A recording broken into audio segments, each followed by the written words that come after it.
Assalamualaikum warahmatullahi wabarakatuh. Welcome to my channel. Balik lagi sama Nanta di sini. Video kali ini aku bakalan mau sharing tentang gimana aku merawat anak aku yang terkena rotavirus. Nah, tapi sebelum videonya kita mulai, jangan lupa untuk like videonya, subscribe channel ini, dan boleh juga nyalakan lonceng notifikasinya supaya kalian selalu tahu info updatean terbaru dari aku. Kemudian jangan lupa untuk follow aku di sini. Tanpa berlama-lama lagi, langsung aja kita mulai.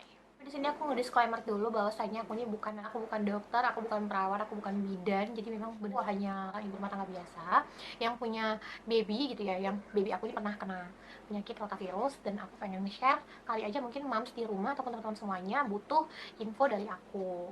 So, tanpa lama-lama lagi langsung aja kita mulai. Nah, jadi awal ceritanya aku jalan sama keluarga aku. Kita makan di luar gitu ya. Kemudian pas dalam perjalanan itu kita kan perginya sore dan kemudian anakku masih ceria-ceria aja di situ.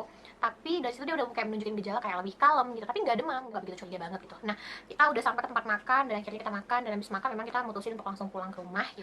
Dan pas perjalanan gitu ya, di perjalanan menuju rumah itu udah kayak setengah 8 malam gitu, susuin di mobil gitu, dia tidur di pangkuan aku, pokoknya kalem banget lah gitu. Dan di situ aku udah ngerasa adanya kenaikan suhu tubuh gitu, jadi kayak aku nggak bawa termometer, jadi aku nggak bisa ngukur di situ juga. Langsung nyampe rumah, anak aku letakin ke tempat tidur, ganti baju gitu, dan aku ukur deh tuh suhunya ya, ternyata dia udah demam di 37,7 kalau nggak salah kayak gitu.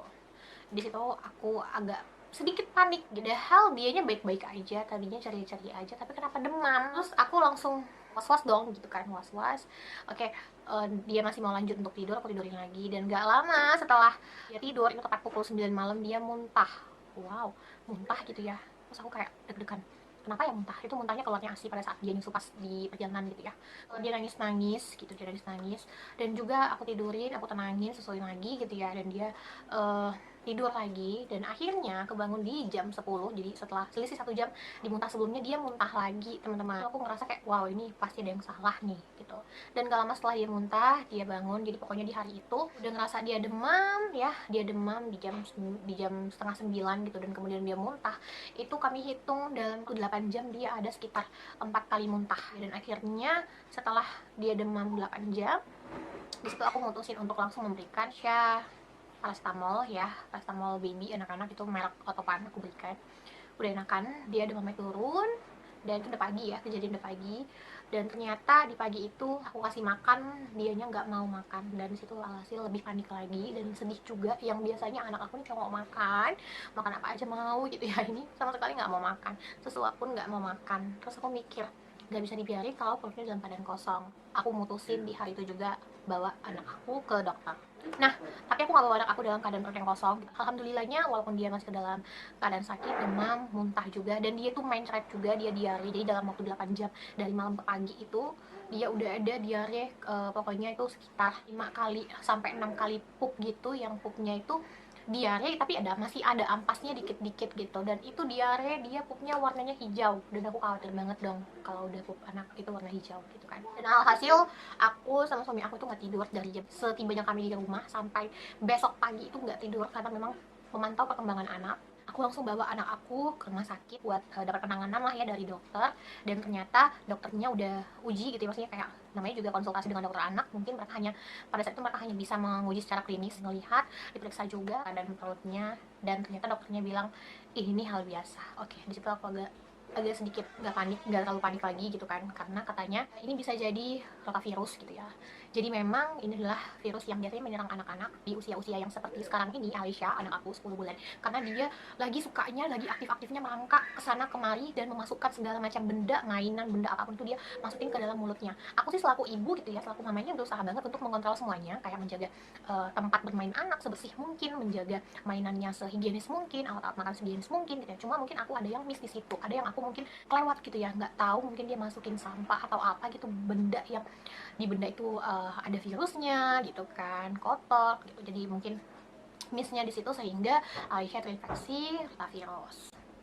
Nah, tapi pas dokternya bilang ini hal yang biasa, aku lega. Cuma hal yang biasa sebenarnya, tapi bisa juga disepelein. Kenapa?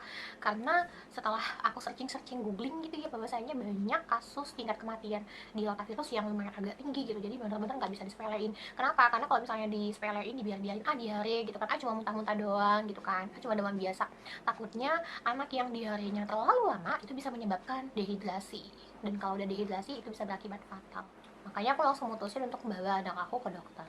Nah, penularan rotavirus itu sendiri dari anak-anak yang sering banget memasukkan suatu benda ke dalam mulutnya. Tapi tanpa kita sadari, benda yang dia ternyata masukin itu tidak higienis ya. Artinya mungkin banyak virus di situ, dan ada juga bakteri yang berbahaya yang bisa menginfeksi tubuh anak kita. Nah, anak aku di situ resepin obat sama dokternya. Untuk obat di sini ada 3, karena aku punya obat demam, jadi aku kasih ke anak aku obat demamnya itu kalau nggak salah ASI di 2 kali aja tuh demam, nggak demam lagi, udah turun, udah normal gitu ya suhunya, suhu tubuh anak aku.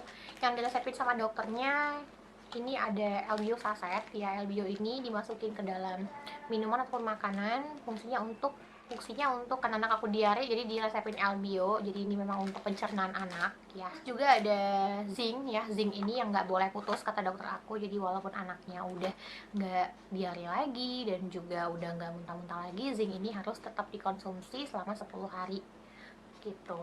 Dan ini kalau udah dibuka gitu ya, udah dikonsumsi 10 hari, ada pun sisanya juga harus dibuang karena untuk sekali penggunaan aja.